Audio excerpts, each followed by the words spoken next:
ની ખબર પડશે। આ બેનો ખીચડી મૂકી હોય, ભાત મૂકી હોય, ઉપરના ખાલી 2 દોણા અમલી છે ને 2 દોણા, અને 2 દોણા દબાવ ને એના ઉપરથી ખીચડી ની ખબર પડી જાય થઈ જશે એવી। તો આખા મુઠ્ઠા ભાઈ દબાવો છો? આ 2 દોણાના નમૂનાથી આખી ખીચડી ની ખબર પડે તો ઓય ખબર ના પડે? ઓય આખી મુઠ્ઠીઓ દબાવ હજી વેત પડતો। રાજા એક દારો એની કુંવરીનો કોઠો વાગ્યો ને તે પ્રધાન કે પ્રધાન કુંવરીનો કોઠો વાગ્યો ના ચાલે કે હું કરું કે આખા નગરમાં જા જંબી સહી દે કે પ્રધાન કે આવો ખર્ચો કર્યો તો ઉઠી રહ્યું કે આવી મૂર્ખામી ના કરાય, ના મારી દીકરીને કોઠો વાગવો જોઈએ નહીં।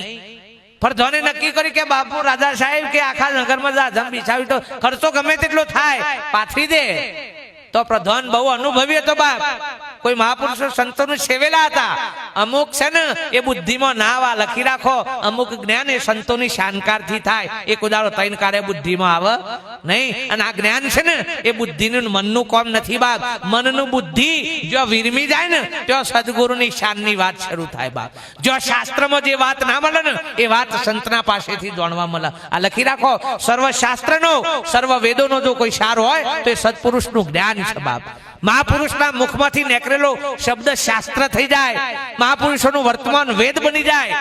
વેદનું શાસ્ત્રો વાંચવાથી સંત ના થવાય। ગીતા તમે કંઠસ્થ કરી નાખો એટલે હું અર્જુન જે જ્ઞાન કરાયું હતું એ જ્ઞાન થઈ જાય તમને ઇમામ દોસ્ત। તમે માહિતી જ્ઞાન તો ગમે તેટલું ભેગું કરો કશાય કામમાં નથી। એ જ અર્જુને જયારે ભગવાન જોડે ફરીથી માગણી કરી કે પ્રભુ તમે મને યુદ્ધ વખતે કે ગીતા સંભળાઈ હતી ને એ કે ફરીથી સંભળાવો ને, હવે તો કે નવરા પડ્યા છે ને શાંતિથી વાપરું। અને ત્યાં કૃષ્ણએ ના પાડી કે અર્જુન એ તો મારા સ્વરૂપની સ્થિતિમાંથી ઉઠેલી ગીતા હતી, એ એવું ફરીથી આવે નહીં। તું આમ જે તો કોઈ શબ્દો છે, શબ્દો હોય વાંચેલું હોય ગોખેલું હોય એ ફરીથી આવે, બાકી પોતાની સ્થિતિમાંથી આવ્યું હોય ને એ ફરીથી આવે નહીં। કે અર્જુન અમે વાત જતી રહી કે મેલઠાટ કે એ તો મારા સ્વરૂપની સ્થિતિમાંથી ઉઠેલી ગીતા હતી, એ એવું ફરીથી આવે નહીં। તું આમ જે તો કોઈ શબ્દો છે, શબ્દો હોય વાંચેલું હોય ગોખેલું હોય એ ફરીથી આવે, બાકી પોતાની સ્થિતિમાંથી આવ્યું હોય ને એ ફરીથી આવે નહીં। કે અર્જુન અમે વાત જતી રહી કે મેલઠાટ કે અલ્યા તમે હુઈ રહ્યા છો ને આજુબાજુ તમારો બૈરોન છોકરો હાર્ટ એટેક આવીને પતી ગયો છે તો એ તમે ઊંઘ્યા છો ત્યાં સુધી કોઈ શોખ છે? અને તમે ઊંઘો અને નરેન્દ્ર મોદી ઊંઘ્યા પછી તો બે બાદશાહ જ છો લ્યો, કોઈ કેવું છે?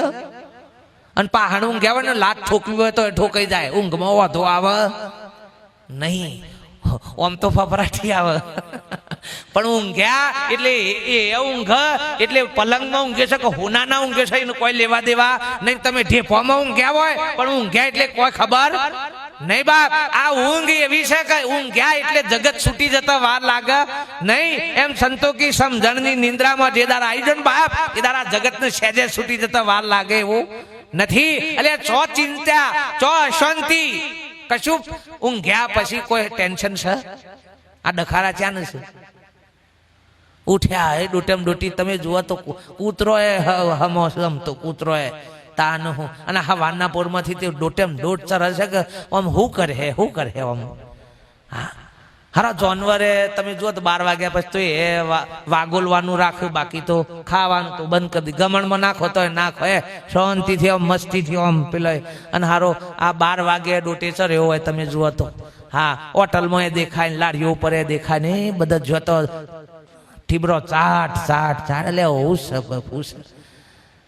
અને આ બધું પછી કે મનું શરીર હમું નહીં રહેતું, મનું આ હમું હારાથી બધું ભેગું બધું પરચુરણ કર્યું છે હે ને હમું રમ બધું।